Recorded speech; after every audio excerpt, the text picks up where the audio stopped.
যুক্তরাষ্ট্রের স্বাধীনতা দিবসের ছুটিকে কেন্দ্র করে নিউ ইয়র্কের লং আইল্যান্ডের বেলমন্ট লেক স্টেট পার্কে অনুষ্ঠিত হলো চিটাগাং অ্যাসোসিয়েশন অব নর্থ আমেরিকার বাৎসরিক পিকনিক। রোববারের রৌদ্রোজ্জ্বল সকালে দেশজ সংস্কৃতি আর মিলন মেলায় জমজমাট হয়ে ওঠে ম্যাপল প্যাভিলিয়ন।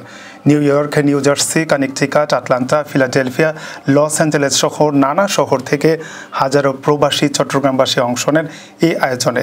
বেলুন উড়িয়ে পিকনিকের উদ্বোধন করেন রাজনীতিবিদ ও দানবীর আব্দুল কাদের মিয়া। দিনব্যাপী আয়োজনে ছিল নাস্তা, নামাজ, দুপুরের খাবার, খেলাধুলা, সাংস্কৃতিক পরিবেশনা এবং র্যাফেল ড্র। ক্রীড়া প্রতিযোগিতায় ছিল দৌড়, অঙ্কের খেলা, দড়ি টানাটানি, হাড়ি ভাঙা প্রভৃতি। গানে মেতে ওঠেন বাপ্পি সোম, হাসান মাহমুদ, নাসির ও শিমুল খান। র্যাফেল ড্রতে এক ভরি সোনার চেন, ঢাকা নিউ ইয়র্কের টিকিট, 65 ইঞ্চি টিভি ও ল্যাপটপ সহ আকর্ষণীয় উপহার দেওয়া হয়। আয়োজনে উপস্থিত ছিলেন সংগঠনের প্রতিষ্ঠাতা সভাপতি আব্দুর রহিম, সাধারণ সম্পাদক জুবাইর মানিক, ট্রাস্টি বোর্ডের সাবেক চেয়ারম্যান মোহাম্মদ হানিফ, নির্বাচন কমিশনার শাহাবুদ্দিন সাগর সহ বহু সংগঠক ও অতিথি।